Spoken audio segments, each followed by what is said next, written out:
Trump v. New York. Facts. Every 10 years, the nation undertakes a census. This census plays a critical role in apportioning members of the House of Representatives among the states, allocating federal funds to the states, providing information for intrastate redistricting, and supplying data for numerous initiatives conducted by governmental entities, businesses, and academic researchers.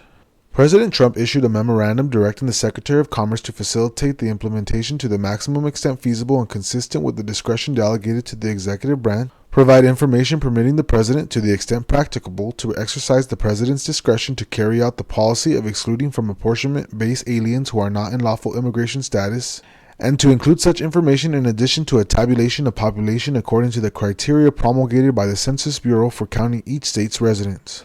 Federal funds are tied to data derived from the census, but not necessarily to the apportionment counts addressed by the memorandum.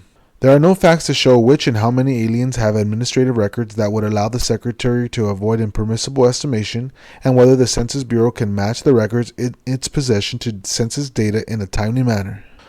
On the date of the Supreme Court opinion, the count was complete, but the apportionment process remained at a preliminary stage.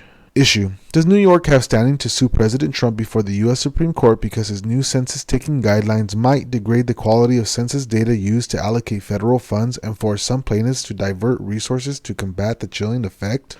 Rule. Under Article 3 of the Constitution, in order to limit the power of the government more generally and the courts more specifically, a party must have standing in order for the courts to address the merits of a case. Parties have standing if they can demonstrate an injury in fact and ripeness. To be an injury in fact, the injury must be concrete rather than conjectural or hypothetical. To be ripe, the case must not be dependent on contingent future events that might not occur as anticipated or indeed may not occur at all. Application. Here the alleged injury is conjectural and hypothetical, and the case is contingent on future events that may not occur as anticipated or indeed may not occur at all because the memorandum read the implementation should be to the extent feasible, consistent with discretion, to the extent practicable, left to the President's discretion, and the record shows federal funds are not necessarily tied to the apportionment counts, and the record shows there are no facts to show which and how many aliens have administrative records that would allow the Secretary to avoid impermissible estimation, and the apportionment process remains at a preliminary stage. Conclusion.